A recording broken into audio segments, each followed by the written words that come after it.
All right, I'm going to show you how you can create a tournament bracket in Excel. So here we have a blank worksheet. The first thing we're going to want to do is highlight all the cells. You can do that by selecting this little gray triangle in the top left corner, and when you select that, it will highlight all of the cells on your worksheet. We're just going to change this to a gray color just to better outline the matchups in our bracket. Now what we want to do is make sure that everything is centered and aligned. So under the home ribbon, under alignment, make sure that everything is centered. Now, what we're going to want to do is create the sections for the matchups for our bracket. Now, we're going to want to skip this first row, go down to cell B2, and we're going to highlight across 3 cells and down 1 cell. So we're going to highlight this range of cells here, and what we're going to want to do is just put a no fill on that, and for the border, we'll say we want all borders, and we're going to put a thick border around that. What we're going to want to do is then copy, Control C, what we had just created, skip down 2 cells, so we're going to skip row 4 and 5, go down to row 6, paste, and we're going to want to do that for however many matches we're going to have to start our bracket. In this example, I'm just going to do 4 matchups here, followed by 2, and then the final championship game to determine the winner. However, you can use this method to make your bracket as big as you'd like. You just need to follow the steps that we're going to take when we're creating this bracket. And at the end of this video, I'll kind of show you how you can quickly add more. So now what we're going to do is we're going to skip 2 columns and go to column G. And we're going to go to the row right below this first matchup, and we're going to Control V or paste that formatting again. And we're going to do that again for this matchup because whoever wins this matchup is going to be displayed here, and whoever wins this matchup will be displayed here, and vice versa for these 2 as well. So we'll go to cell G12 right below this first cell and paste that. Now the way we're going to set this up is in this first column, we're going to have the team name or individual name of that person or team in the bracket. Then in this column, we're going to put the score of the game. And in this column, we're going to indicate if they won or lost that match. But before we do that, we need to add one last bracket over here. We're going to skip these 2 columns, go to this L column, and we're going to find the middle of these cells, which would be 8 and 9. L8, and we're going to Control V or paste that once again.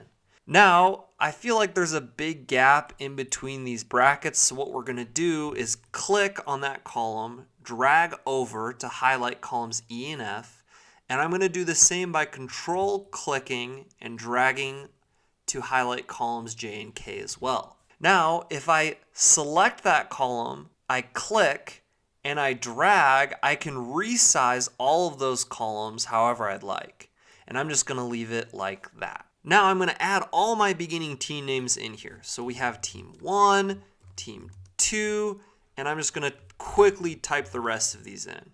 So there we have our 8 teams competing in our bracket. But we want to make this column a little bit bigger. And we also know that the team names will be displayed here in this column, as well as this column here.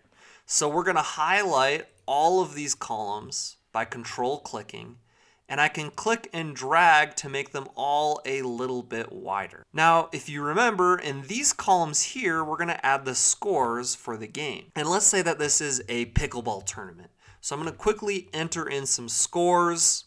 There we have the scores for our first round of the tournament. Now, by looking at these, we know that in this case, team 1 is going to win, and team 3, team 6, so on and so forth. Now we want to make this bracket as automated as possible. So what we want to do in this column, in each of these matchups, is determine if this team has won or lost, indicated by a W or an L. Now we don't want to have to manually type that in, so what we can do is create a formula that will help determine who won in this matchup. So what we're going to do is select that first cell, type equals if, select the if formula.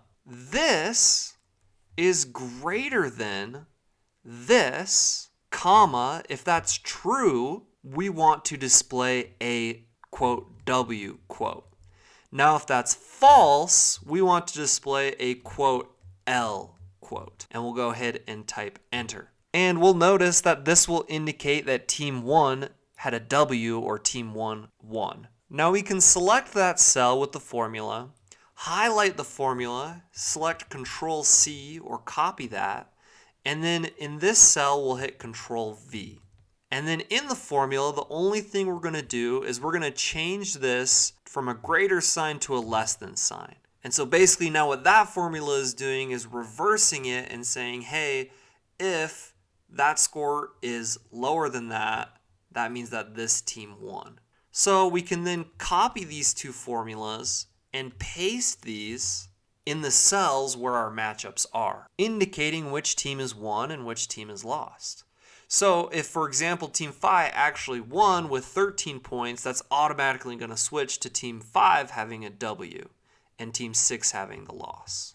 So in this bracket, all we need to do is enter in the scores, and Excel will do the rest of the work for us. Now, what we need to do is copy those two formulas and paste them in these cells as well. And right now, those are indicating an L, because it's looking at these cells here and determining that it's 0 because they're completely blank. So what we can do is create a nested if statement to leave that blank instead of creating those annoying L's for us. We can type if this cell equals 0, then we want it to be blank. If it's not blank, we want Excel to run the same formula we had already created.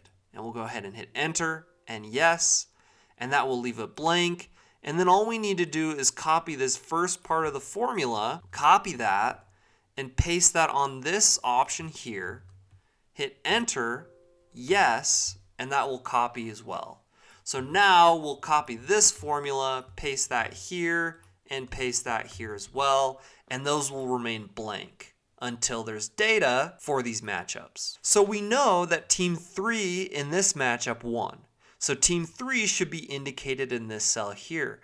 Now we don't want to have to manually type that, so we're going to create one more formula that's going to automatically pull that team name into the cell. So we'll select this first cell, type equals if this first cell here equals a W, then we want this team to be displayed. But if that's not true, we want to type the if statement again. If that equals W, then we want this team to be displayed. And if there is no W there, we want to hit comma, we'll just leave it blank with a quote, quote, end parenthesis, end parenthesis. And we'll go ahead and hit enter. And then that will automatically pull the winning team. So if this was switched and this team actually lost and this team won, it's automatically going to update team 2 to a W and it'll input team 2 here. So then we can highlight that formula we created, hit Control C to copy, and in the cell below we'll paste the same formula, but we just need to change the references. So D2 actually will be D5 now, and this will then be dragged down. We'll drag this down as well, along with this as well. So now it's referencing this matchup rather than this matchup. So when we hit enter, this should display team 3.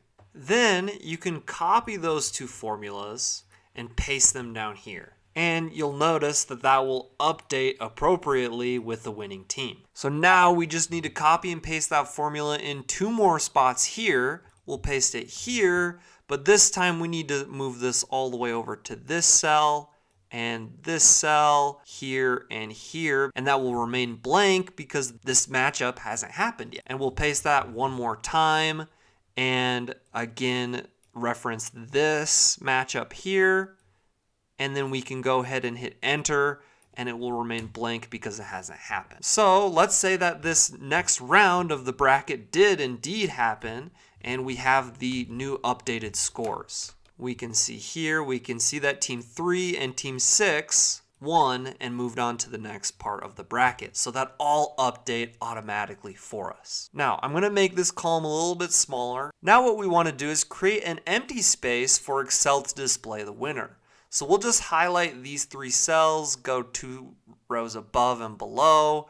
We'll go ahead and clear any border there. What we're going to do is merge this together, and we just want this to say winner, exclamation. We will increase the font size there, bold that, and make this green. And then we're going to want to select all these cells, merge those together, and we're going to paste our formula there one more time and reference this last matchup here, the last round of the bracket. Go ahead and hit enter, and that will be blank for now until we input our score here. And then we will increase that and maybe bold that, or whatever we want to do, however we want to format this with a border around the edge. But now our winner will be indicated. So if actual team 6 actually won, then that will automatically update. Now what we want to do is we want to indicate a little bit better which team won. So what we want to do is we want to highlight all of the columns by control clicking that have the W's and the L's in them. We're going to want to go up to the home ribbon, select conditional formatting, and select new rule. This option will appear, and we're going to want to select format only cells that contain. We're going to want to switch this to specific text, containing, and we're going to want to type quote W quote. And then here, if we select format, we can determine if there's a W there, we want it to highlight it in green, we want it to maybe get bolded, so on and so forth. We can hit OK, and then it will automatically conditionally format for us the team that won with a bolded W in green. So for example, if this team actually ended up winning with the higher score, that will automatically flip and update like so. Now the last step is we want to create little borders showing the path of our bracket. So we'll go ahead and hit this drop down at the home ribbon, select draw border, and you'll notice these little dots will appear. If I click the space in between the dots, it's going to add a line. So I can create my bracket lines like so. And I'll just quickly go through and do all those. But if you accidentally add a line you don't mean to, you can just hit the undo button and that will go away. Now, once you've drawn your bracket lines, just unselect this and there you have it. Now, if you're looking to make your bracket a little bit bigger, once you have this set up, you can copy all of this that we had created, skip 2 cells like we did before, and paste that. Then you can redraw your lines, add more of these matchup boxes to then make your bracket bigger. But just follow the same formula and the same logic we had used before. A lot of these formulas should transfer over correctly along with all of the conditional formatting we set up. But there you have it. That's how you can create a tournament bracket in Excel. Thank you so much for watching. Before you go, please don't forget to subscribe and smash the like button. Thank you, and just have such a great rest of your day.